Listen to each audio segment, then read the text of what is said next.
Yeah, for the mail order too, we have, I can actually get some sheets posted to the intranet site, but you can still use your mail order, and what you can do is you can send in a check, or you can pay with like your credit card if you want over the phone, but you can still use the mail order. It's gonna work the same way. CIGNA's gonna apply a discounted rate if you have not met your deductible, and if you've met your deductible, then the prescription's gonna be covered at 100%.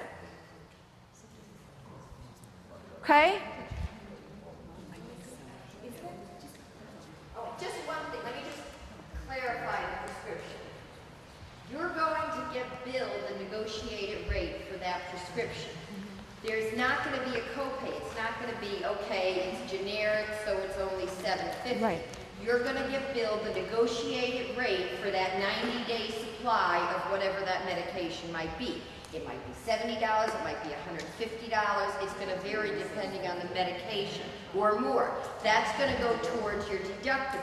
If you've met your deductible, then it will simply be paid. But it's not going to be a copay. Correct. Correct. Because remember, like we talked about before in the beginning of the presentation, you're not on the CIGNA copay plan anymore. Like we said, copays are going away. Even for prescriptions, the copays are no longer. Yes.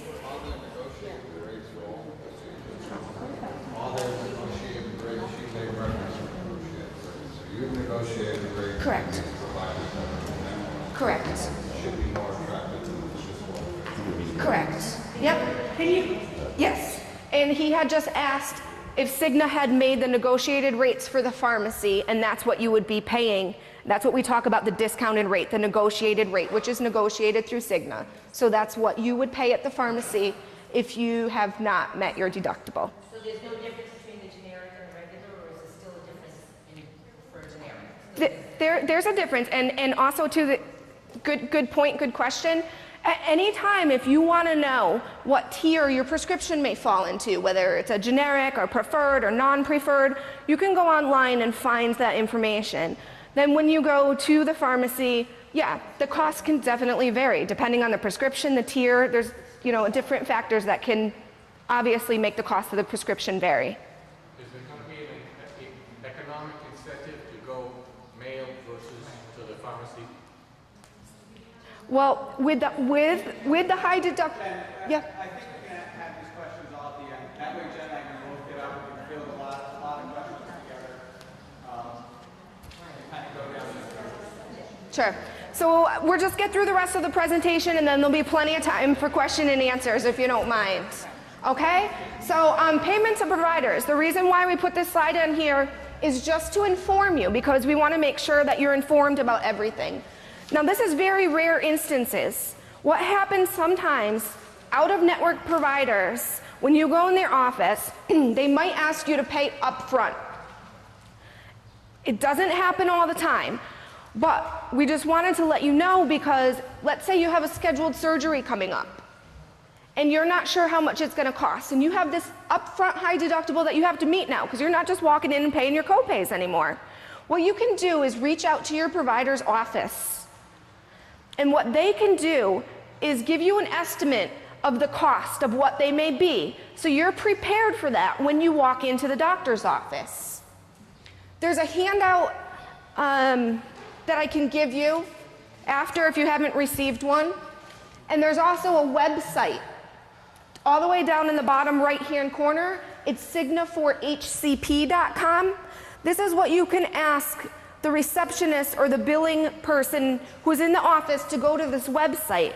Then what they'll do, for example, is enter a code into the system for the services that you're going to receive, and they're going to then calculate for you an estimate, so you're not walking into the office not knowing how much you're going to have to pay.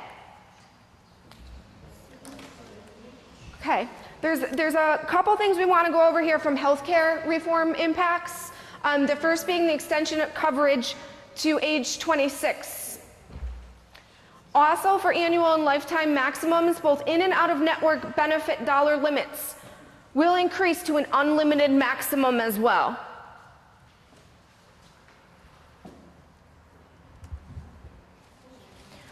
Again, you have the CIGNA website. I'm going to stress to you how important it is for you to go out there and utilize these tools and resources that are available to you. There's discounts that you can receive through our Healthy Rewards. You can work with wellness coaches on chronic conditions. Lots and lots of information out there for you to utilize. Finally, you have your ID cards that will be coming in the mail, so please remember to get rid of your old ones and use your new ones, because your new cards are going to have co-pays on them. It's just going to say the Open Access Plus High Deductible Plan. You also can call the 800 number on the back of your CIGNA ID card at any time. We're open 24 hours a day, 7 days a week. All right? And the 800 number is not changing too, so currently the one you have on your ID card, that's not going to change. It's going to be the same one.